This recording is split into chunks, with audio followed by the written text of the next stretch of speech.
There's a philosophy that has helped people survive extremely difficult situations, and today you're going to discover how this philosophy can help you win the battles of your daily life too. You probably know someone who has gone through such difficult situations in life that few people would survive. Maybe that person is a relative of yours, a friend, or someone whose story you know through the internet. I'm talking about the kind of person who, while everyone else crumbles at the first sign of difficulty, keeps going. While everyone else complains and gives up, this person perseveres. Many people don't know this, but there's a Japanese concept called Gaman that has transformed ordinary men and women into unstoppable human beings. This concept isn't about motivation or temporary willpower. It's about something much deeper, rooted in one's very identity. There's a catch. This concept doesn't teach you to avoid suffering. It teaches you to go through it with dignity and purpose. And when you understand that, nothing can stop you anymore. I'm not saying that everyone who perseveres knows or has heard of Gaman. Many live by the pillars of this philosophy without ever having heard of it. But when you know and apply the concepts to your life, your chances of persevering in any situation increase. Gaman is a Japanese concept of great cultural depth and is often treated as a philosophy of life. In essence, Gaman means enduring the seemingly unbearable. It is the ability to face adversity, difficulties, and suffering with patience and dignity. Silent resilience. It implies maintaining the self-control and emotional discipline without complaining, expressing excessive distress, or seeking external recognition for their effort. Perseverance. It's the determination to keep going and do your best in difficult times without giving up in the face of obstacles. And that's what we're going to talk about in today's video. Before we continue, I want to take this moment to thank you again for following me on this channel.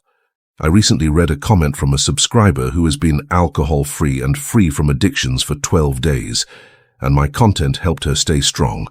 It's a great joy for me to know that my content is helping you in this way. Thank you so much to each and every one of you. Thank you also to the channel members who are giving me enormous support. You are incredible. I'll soon be posting a new video about addictions.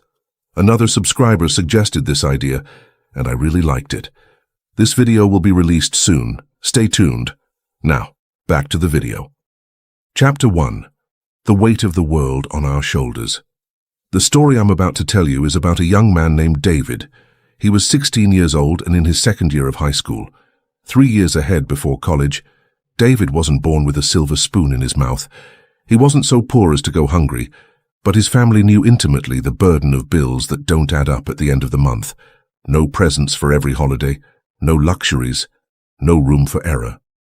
And there was one detail that made everything even harder. His father had abandoned the family when David was still a child. Since then, it had only been him, his mother, and 2 younger siblings. His mother worked 2 jobs. She left before sunrise and returned when the moon was already in the sky. David saw in her eyes the weariness that doesn't disappear with a night's sleep, the weariness that accumulates when you carry the weight of the world alone. That's when something changed inside him. David had to be the man of the house very early on, not because someone asked him to, but because he saw his mother coming home with swollen feet and a forced smile, trying to hide her exhaustion. He made a silent promise, a promise that no one heard, but that burned in his heart every single day. I'm going to give her a better life, my brothers, us. But how? He had no money. He had no connections. He had no privileges. The only thing he had was a good head on his shoulders and a will that hurt so much it was painful. So he decided. Education. It was the only way out. If he dedicated himself to his studies, if he managed to get into a good university, maybe he could change his family's destiny. David started studying seriously, not just the basic homework stuff. He began preparing for college entrance exams, SAT, ACTI, but reality didn't care about his promises. He worked part-time at a supermarket, 4 hours every day after school. The money he earned helped pay the bills, buy food, and make ends meet. So his routine was this: wake up at 5:30 a.m., go to school at 7 a.m., leave at 2 p.m., work from 4 p.m. to 8 p.m., get home, help his mother with his siblings, study, and go to sleep around midnight. 5 hours of sleep. every single day. And he also wanted to exercise, not because he wanted to get muscular or run marathons, but because he understood that if he got sick, if his health failed, he wouldn't be able to help anyone. The first month was hell. He woke up exhausted. He slept on top of his books. He arrived late to work. He couldn't study much for the tests. The routine was crushing him. In the second week of the first month, he thought about giving up the extra studies. Maybe it would be better if I just worked longer hours and brought in more money now. By the fourth week, the idea was hammering in his head. College is for people who have time. I need money now. That's when he made a decision. He talked to his history teacher, an older, quiet woman who always looked at him with that look of someone who understands. That look that says, I know what you're going through. Chapter 2. The conversation that changed everything. David knocked on her classroom door after class. Professor, may I speak with you? She gestured for him to sit down. He sat down and began to pour his heart out about everything. He talked about his mother, his job, wanting to study but not being able to balance everything, about thinking about giving up. David wasn't very close to his teacher, but he was so overwhelmed that he needed to unload all the weight he was feeling. The teacher listened in silence. She didn't judge. She didn't give that generic motivational lecture. She just listened. When he finished, she took a deep breath and said, David, do you know why I understand exactly what you're feeling? He shook his head. My parents are Japanese. They fled Japan during World War II. When the war ended, they were able to come to the United States. I was born here, but they suffered terrible prejudice. They were Japanese immigrants at a time when that was almost a crime. She paused. Her eyes drifted to the distance as if she were gazing into the past. They couldn't find jobs. They were rejected everywhere. We were truly starving, David, starving for days without eating. And do you know what I heard my parents saying to each other every night? David waited. Fun. David frowned. Gaman. It's a Japanese word. It means to persevere with dignity, to endure what needs to be endured without complaining, to continue even when everything seems impossible. She leaned forward. When I grew up, I also thought about dropping out of college. Things had improved a little for us, but I was scared of not being able to do it, of failing, of not being good enough. And there? My parents sat me down. They explained the real Gaman. It's not just about enduring it quietly, it's about understanding that temporary suffering is the price of permanent transformation. It's about having the courage not to give up when giving up seems like the only logical option. David felt something move inside him, as if a door had been opened. Do you think I can do it? She looked him in the eyes. David, you're already practicing Gaman and you don't even know it. You work, you study, you take care of your siblings. You don't complain, you simply do it. What you need now is not to give up. It's to understand the depth of what you're already doing. Chapter 3. The Research That Opened Our Eyes. That night, David arrived home and researched Gaman. He stayed up until 2 a.m. reading. He discovered that Gaman doesn't mean suppressing emotions or pretending everything is okay. It means acknowledging the pain, accepting the challenge, and consciously deciding that you will get through it with your self-respect intact. And then he came across 2 other concepts that blew his mind: Kaizen and Ikigai. Kaizen, continuous improvement, 1% better every day. It doesn't need to be perfect, it needs to be consistent. Ikigai, your reason for living, the purpose that makes you wake up in the morning. David understood everything at once. His Ikigai was to give his mother and siblings a better life. Kaizen was improving 1% every day without giving up. And Gaman was the force that would sustain all of this when things became impossible. He picked up a notebook. He wrote at the top of the first page, I will persevere with dignity. Every day, 1% better. For those I love. Chapter 4. Redesigning Life. The next day, David woke up different. He didn't wake up more motivated. We know that motivation is temporary. He woke up determined, and the decision is permanent. He sat down and made a plan. Not a motivational plan full of impossible promises. A real plan. Wake up at 5 a.m., not 5:15 a.m. At 5 a.m. First thing, 15 minutes of exercise, no expensive gym. Push-ups or squats, jogging around the block. Simple. 5:15 a.m. to 6 a.m. Study mathematics. 6:00 a.m. to 6:45 a.m. Get ready, have breakfast, help siblings. 7 a.m. School. 2 p.m. Leave school. 3:00 p.m. to 3:30 p.m. Study a little. 4 p.m. to 8 p.m. Work. 8:30 p.m. to 9 p.m. Dinner, helping mum. 9 p.m. to 10:30 p.m. Study for the SAT. 11 p.m. Sleep. 6 hours of sleep. It wasn't ideal, but it was possible. He looked at the plan. He felt the weight of the commitment, but he also felt something he hadn't felt in a long time. Clarity. Some days he wouldn't be able to do a full weight training session. That's okay. He'd do 10 push-ups instead of 20. He'd run for 5 minutes instead of 15. Kaizen, 1% better. Not perfect. Constant. Chapter 5. The Internal War. The week was exactly as he expected. A living hell. His body screamed for more sleep. His mind negotiated every day. Just today you can sleep an extra half hour. You can make up for it tomorrow. But David remembered Gaman's concept. He took a deep breath and repeated to himself, I endure this with dignity. This temporary discomfort is the price of the life I want. In the second week, his body started to anticipate the alarm. Sometimes he would wake up 5 minutes before 5 a.m. By the third week, the morning exercise had ceased to be torture and had become a ritual. A month later, the routine was working. Not perfectly, but working. His grades started to improve. At work, his manager praised his punctuality. At home, his mother began to notice that he was more focused, more present. But then came the first real test. Because there will always be barriers, tests, and difficulties, nothing will ever happen 100% as you planned, and it is at that moment that you will discover whether you truly choose to persevere or give up. Chapter 6. When Everything Falls Apart. 3 months later, David's younger brother fell ill. High fever. His mother had to miss work to take him to the hospital. David covered her shift at one of her jobs. He worked 12 hours that day. He got home at 11 p.m., exhausted and broken. The alarm went off at 5 a.m. He turned it off and stared at the ceiling. His body was begging to stay in bed. That's when he remembered, Gaman. It's not about how I feel, it's about who I've decided to be. He got up. He did 10 push-ups instead of 20.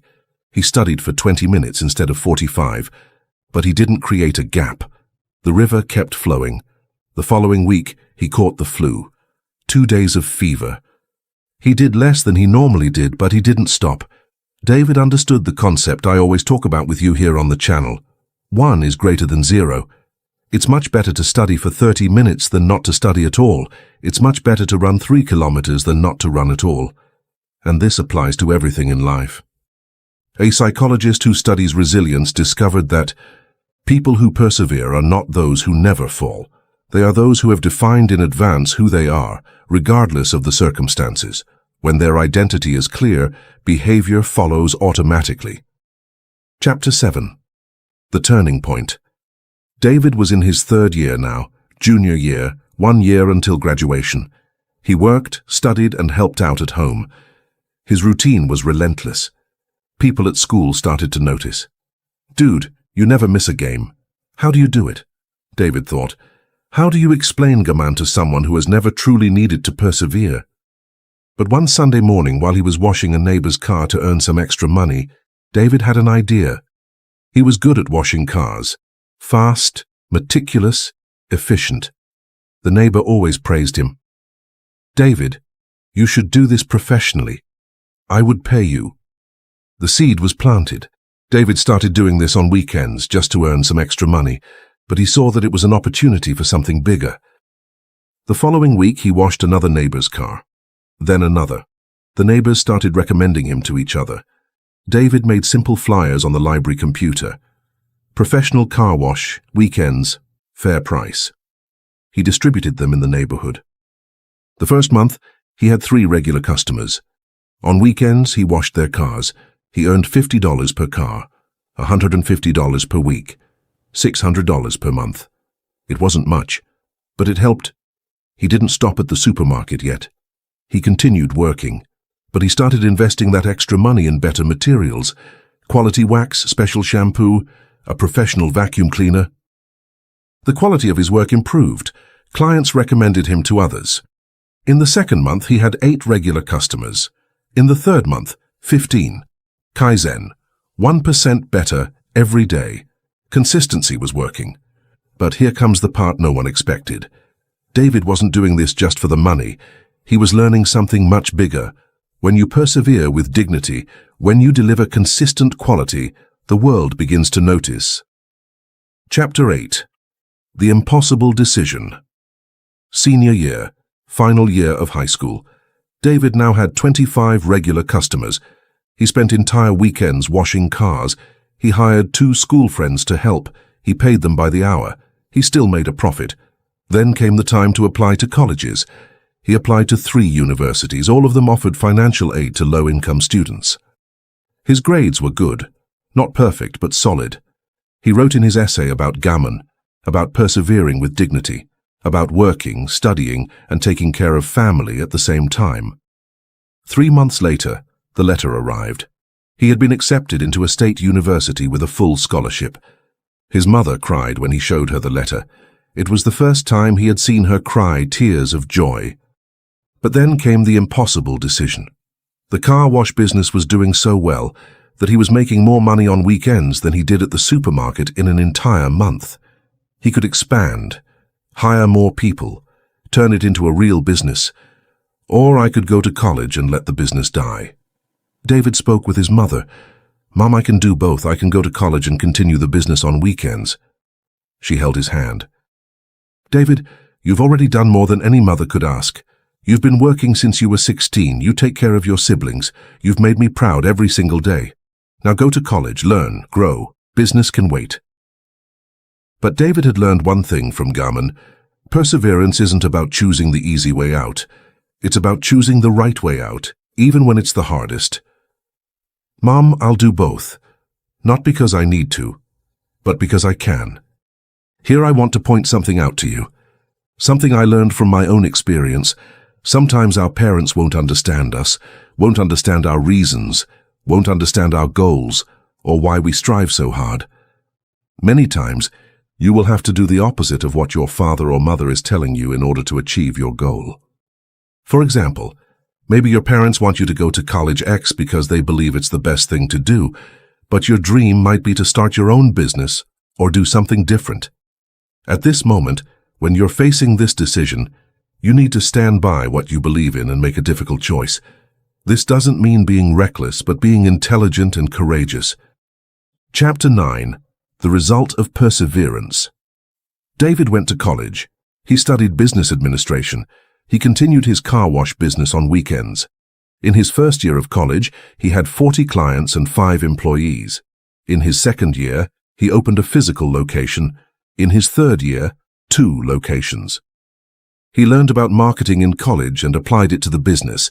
He learned about management and improved operations. He learned about finance and started investing the profits. When he graduated 4 years later, his business was making $20,000 a month. His mother no longer needed to work 2 jobs. He paid off the family debts. He enrolled his siblings in a better school. But do you know what David says when people ask him how he did it? Gaman, "I persevered with dignity when giving up seemed like the only option." The difference between people who transform their lives and people who remain stagnant is not in talent or opportunities.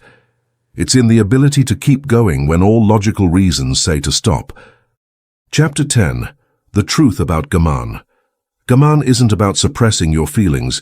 It's not about pretending everything is okay. It's not about being an emotionless robot. Gaman is about recognizing that life will knock you down. It will test you. It will give you reasons to give up every single day. And yet, you choose to get up. You choose to continue. You choose to do what needs to be done with dignity and self-respect intact. David had days when he cried from exhaustion. There were days when he wanted to give up. There were days when everything seemed impossible. But he never created a gap.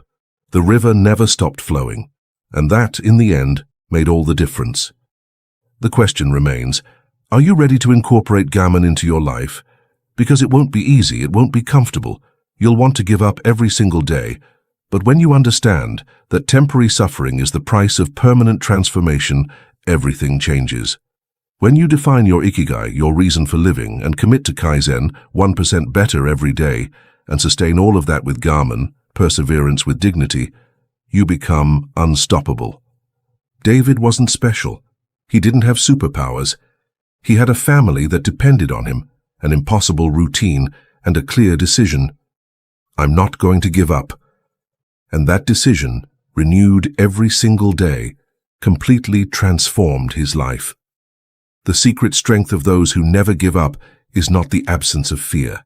It's the presence of purpose. It's looking in the mirror and saying, no matter what happens today, I will persevere with dignity. That's Gaman. And when you truly understand it, when you truly practice it, you discover that you are stronger than you ever imagined. If you've watched this far, all I have to say is thank you. Thank you very much for your attention. Tell me in the comments, what is your Ikigai, and what will your plan be to achieve your goal? Remember, perseverance with dignity is the only strength that no one can take away from you. Be present, walk with honor, follow the path. Until the next video.